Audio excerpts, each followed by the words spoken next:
आज मैं आपके साथ में शेयर करने जा रही हूँ बहुत ही स्वादिष्ट खस्ता करारी चाय का स्वाद बढ़ाने वाली टेस्टी खारी।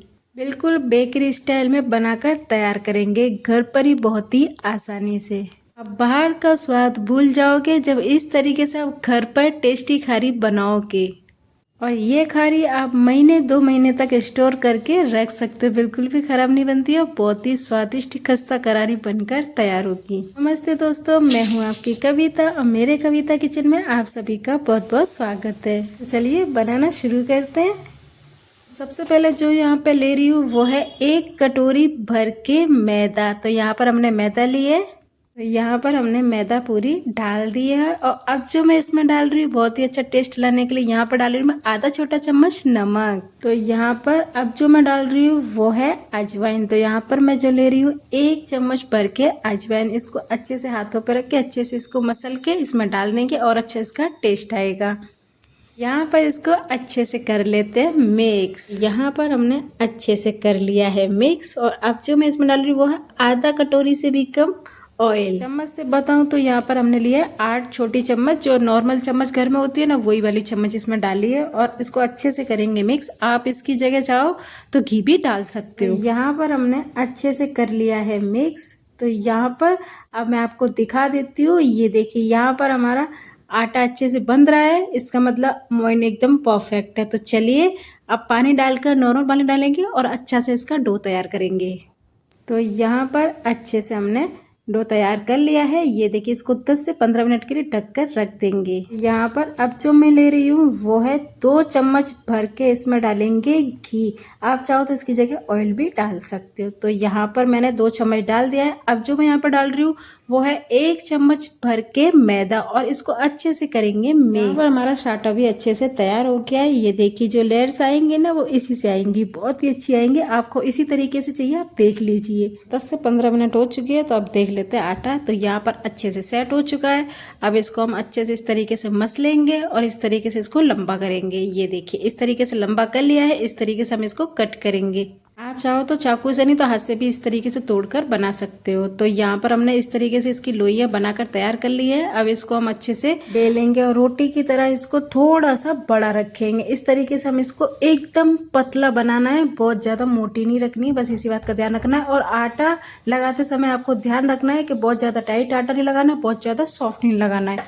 तो बस इसी तरीके से हम इसको पूरे को बेल लिया है। ये देखिए तो यहाँ पर हमारी बढ़िया सी बेलकर तैयार कर ली है। यहाँ पर इसी तरीके से हम सारी बनाकर तैयार कर लेंगे, उसके बाद ही हम सारी बनाएंगे। तो यहाँ पर इस तरीके से मैं आपको दिखा देती हूँ। ये देखिए कितनी पतली है, बस इसी तरीके से आपको रखनी है। ये देखिए मैं आपको और दिखा देती हूँ पास से। ये देखिए है ना कितनी पतली, बस इतनी पतली बनानी है। इसी तरीके से हम तैयार कर लेते हैं। ये देखिए यहाँ पर हमने सारी बेलकर तैयार कर ली है। तो चलिए अब बना लेते हैं। मैदे का हमने बना के रखा है, इस तरीके से हम इस पर लगाएंगे और बहुत ही आसान है। इस तरीके से चम्मच की सहायता से पूरे में घुमाकर लगा लेंगे। और अब इसमें जो हम डालेंगे वो है सूखा मैदा। तो यहाँ पर सूखा मैदा डाल देंगे। यहाँ पर हमने सूखा मैदा डाल दिया है और इसी तरीके से हम दूसरी वाली भी इसके ऊपर रखेंगे। यहाँ पर हमने दूसरी वाली भी रख दी है और इसके ऊपर फिर से हम डालेंगे और इस तरीके से चम्मच की सहायता से इसको पूरे में घुमाएंगे और वापस से इसमें सूखा आटा लगाकर फिर से तैयार करेंगे। यहाँ पर मैं तैयार कर रही हूँ 3 से, आप चाहो तो 4-5 से भी बना सकते हो। जितना आप इस पर रखकर बनाओगे उतनी इसमें लेयर्स आएंगी। तो यहाँ पर हम फिर से इसमें लगा देंगे और इस तरीके से हमने पूरे में तैयार कर लेंगे। यहाँ पर हमने अच्छे से लगा लिया है और अब मैं आपको बता देती हूँ इस तरीके से इसको फोल्ड करेंगे। फोल्ड करने के बाद इसको ज़्यादा दबाना नहीं है, बस हल्के हल्के हाथों से इस तरीके से करना है। और इसमें फिर से हम इसमें लगा देंगे वापस इसमें सूखा आटा डालकर। अब दूसरी साइड से हम इसी तरीके से इसको रख देंगे। ये देखिए इसी तरीके से। और ये देखिए अब इसके ऊपर हम फिर से लगाएंगे और फिर से इसको पूरा तैयार करेंगे। यहाँ पर हमने अच्छे से लगा लिया है। अब इसको हम अच्छे से करेंगे फोल्ड, जैसे पराठा बनाते हैं ना जैसे फोल्ड करते हैं उसी तरीके से इसको फोल्ड करना है, बिल्कुल भी कठिन नहीं है।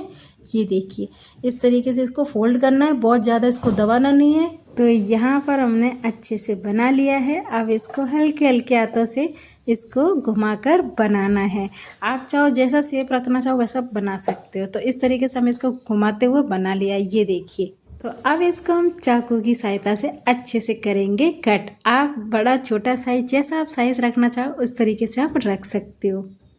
यहाँ पर हमने एक साइड से कट कर लिया, अब दूसरी साइड से भी इसको अच्छे से इस तरीके से कट कर लेंगे। तो ये लीजिए यहाँ पर हमने अच्छे से कर लिया है कट। और ये देखिए मैं आपको दिखा देती हूँ कितनी सारी लेयर्स दिख रही है ना, इसमें जितनी लेयर्स दिख रही है ना इतनी मस्त खारी बनकर तैयार होगी कि आप याद करोगे। तो चलिए यहाँ पर हमने अच्छे से बना ली है और यहाँ पर भी हल्का सा गर्म ऑयल हो गया है, बहुत ज्यादा गर्म नहीं करना है, बस इसी बात का ध्यान रखना है। धीमी गैस पे ही इसको बनने देंगे। ये देखिए अब इस पे हम पूरी खारी बनाने के लिए डाल देंगे और अच्छे से इसको फ्राई होने देंगे। यहाँ पर हमने सारी डाल दी है और इसको अच्छे से हम फ्राई होने देते हैं, बाकी की जो रहेगी वो भी बनाकर तैयार कर लेते हैं।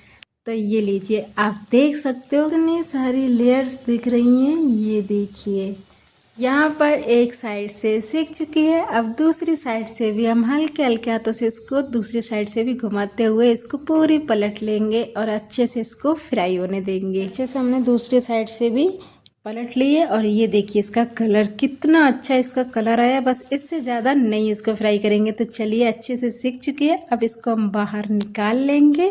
और ये देखिए कितनी अच्छी दिख रही है ना, ये देखिए बस इसी तरीके से हम सारी बनाकर और अच्छे से फ्राई करके तैयार कर लेंगे। तो ये लीजिए हमने सारी बनाकर और अच्छे से फ्राई करके तैयार कर लिए और आप देख सकते हो एक कटोरी मैदा में इतनी सारी बनकर तैयार होती है। और मैं आपको दिखा देती हूँ कितनी सारी लेयर्स आई है, दिख रही ना बिल्कुल मार्केट जैसी। तो ये देखिए आप इसकी आवाज़ सुनिए कितनी अच्छी बनकर तैयार हुई है, कितनी क्रिस्पी आप देख सकते हो। ये देखिए यकीन मानिए आप एक बार घर पर इस तरीके से बनाकर तैयार करोगे तो आप बाहर की बिल्कुल भूल जाओगे। आप भी बनाइए इतनी स्वादिष्ट टेस्टी खारी और आप भी इंजॉय कीजिए, सबके साथ में शेयर कीजिए। और अगर आपको मेरी वीडियो पसंद आए तो please like share comment subscribe करना ना भूलिएगा। धन्यवाद मेरे सारे दोस्तों।